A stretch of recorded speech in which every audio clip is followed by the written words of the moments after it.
Governo Central tem o pior resultado primário para setembro da história no Brasil. Vamos ler essa notícia e aqui a gente vai entrar dentro do conceito de economia. Eu espero que dessa vez fique mais claro para vocês, porque a gente esclareceu aí alguns conceitos da economia. Então vamos lá, vamos à notícia. A queda na arrecadação e o aumento dos gastos obrigatórios, muita atenção nessas duas palavras, fizeram o governo central, que é o Tesouro, Previdência e Banco Central, registrarem em setembro o maior déficit primário da história para o mês. Essa notícia é atual de 27 de outubro de 2016. O resultado negativo no período somou 25 bilhões de reais, valor cerca de 5 bilhões maior que o déficit de 20 bilhões registrado em setembro do ano passado. O déficit primário representa o resultado negativo nas contas públicas, desconsiderando o pagamento de juros. Lembra que eu falei? No acumulado de 2016, o déficit já soma 96 bilhões de reais, também o pior resultado da história para os 9 primeiros meses do ano. Então vocês vão ver aqui que esse site é o site do governo, é a Agência Brasil, EBC, que está publicando, é como o governo quer que você saiba.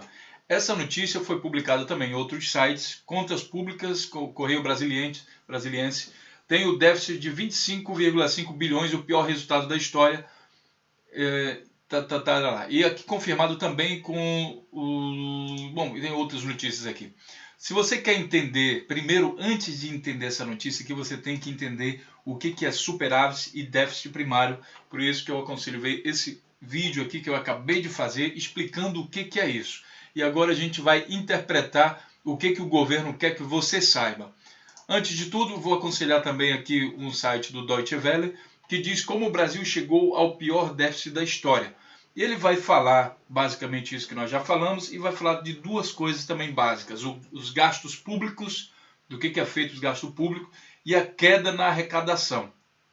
Tem aqui também a questão das pedaladas, enfim. Agora, vamos voltar à notícia aqui do governo. Então vamos voltar à mensagem original e vamos ver o que o governo quer que você acredite aqui em 27 de outubro de 2016. A queda na arrecadação e o aumento dos gastos obrigatórios fizeram o governo, tadinho do governo, registrar em setembro o maior déficit primário da história. Nós temos motivos para acreditar que isso aqui é proposital, que ele quer cortar os gastos e propositalmente ele está fazendo com que haja a queda na arrecadação. Isso aqui, esse cenário é criado para justificar o quê? A PEC 241. Se você não sabe ainda o que é a PEC 241, veja esse vídeo aqui que você vai entender. E por que um governo faria uma coisa dessa? Primeiro, ele alega aqui que a PEC 241 visa congelar os gastos e depois disso favorecer o crescimento do Brasil de novo. Só que ele fala em gastos congelados e na verdade os gastos não são congelados. Ele, quando diz que não haverá cortes para a saúde e educação, na verdade, nesse vídeo aqui que está sendo apresentado por técnicos e não por mim, nós publicamos porque eu achei muito importante, ele fala sim que haverá cortes na saúde e na educação. E uma coisa interessante é o seguinte, você não vê o governo atual, o governo PMDB, PSDB, agora em 2016, nenhum momento preocupado em resolver isso aqui. Olha, você poderia resolver a questão do déficit com duas coisas, controle dos gastos, o controle dos gastos e a queda da arrecadação. Você poderia fazer a arrecadação subir. Como é que você faz a arrecadação subir? É com investimento. Investindo na economia, investindo no setor produtivo. São eles que vão gerar renda, que vão gerar riqueza. E aí você consegue ter um superávit de novo. Mas, no entanto, a gente vê o governo preocupado somente com isso aqui, gastos obrigatórios. Ele só fala dos gastos obrigatórios. Sabe o que isso significa? Se você vir aqui no site da Auditoria Cidadã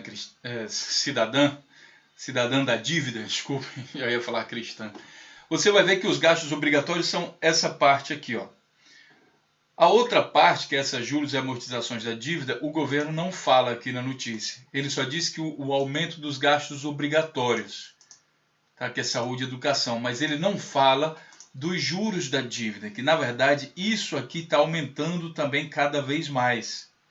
O investimento em previdência e educação, ele precisou aumentar, até porque o Brasil produziu mais PIB. Mas o que não precisava aumentar era isso aqui. Só que o governo quer lhe fazer crer que isso aqui é a causa de todos os males que existem na história brasileira. Quando, na verdade, o Brasil ainda não atingiu um patamar adequado de investimento no social, nas pessoas, nos brasileiros. No entanto, ele não fala sobre essa questão dos juros. E por que alguém faria isso, minha gente? Vocês têm que entender novamente aquele conceito lá que eu vou mostrar aqui para vocês, que é o seguinte: o governo está com déficit nominal. Ele não consegue pagar as despesas com juros e mais uma parte do empréstimo, ou seja, da dívida lá que ele contraiu para pagar justamente os outros déficits que ele teve. Então, o que ele faz? Ele está nessa situação aqui e ele precisa, teoricamente, aumentar as receitas dele. Essa tacada aqui ele já está sendo feita, só que a mídia não está dando grande importância.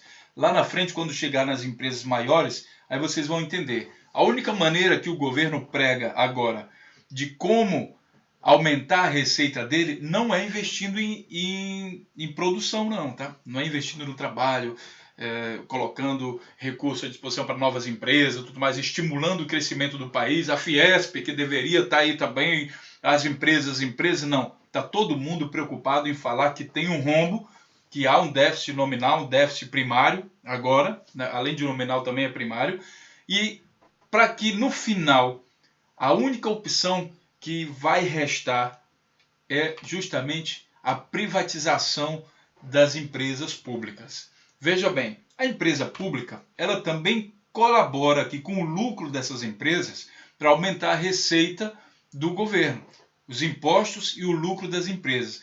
Inicialmente o lucro das empresas é previsto para ser investido na própria empresa, mas o governo pode fazer uso disso, como a Dilma fez uso disso. Ninguém está falando nessa coisa. Eles estão querendo só fazer o quê?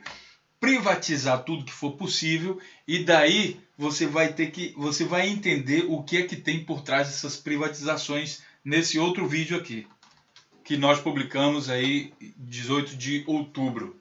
O que é que tem por trás da PEC? É justamente essa coisa da privatização. Você pode achar que é loucura minha, mas como é um absurdo, como é que ele pode falar uma coisa dessa, não sei o quê. Olha, mas só vou dar uma dica para vocês. Não só eu penso dessa forma, como, por exemplo, o Conselho Federal de Economia do Brasil se manifestou publicamente contra a PEC, justamente falando dessas coisas. O governo Temer, repito, em nenhum momento se preocupou com o aumento do investimento e, assim, por consequência, o aumento na sua arrecadação. Em nenhum momento ele se preocupou com isso. Ele só se preocupa em colocar em ênfase as coisas ruins que estão acontecendo, porque lá atrás a gente percebe que há uma movimentação no sentido de respaldar a privatização das empresas públicas brasileiras. Se a privatização é uma coisa boa ou ruim, a gente vai ver isso num outro vídeo. Mas o que interessa aqui é que você entenda que esse é o movimento. A empresa pública, por mais que seja xingada, ela dá lucro também ao Brasil. O lucro da empresa pública vem para o Brasil. O lucro, por exemplo, que ia ser tirado aí do pré-sal, ele também viria para a educação e para a saúde. Só que agora o pré-sal foi basicamente entregue aí para as multinacionais estrangeiras, como eu estou falando, explicando aqui nesse vídeo, onde a Câmara entrega o pré-sal às multinacionais estrangeiras. Você acha que é maluquice, que anuncia isso, aquilo, outro? Mas exatamente, os mesmos deputados que entregaram o pré-sal às multinacionais estrangeiras são os deputados que foram a favor do impeachment da Dilma. Será que não tem coisa com coisa aí se conectando? Vamos ligar os pontos e aí eu aguardo os comentários também de vocês sobre esse vídeo aí. Um grande abraço e até o próximo vídeo.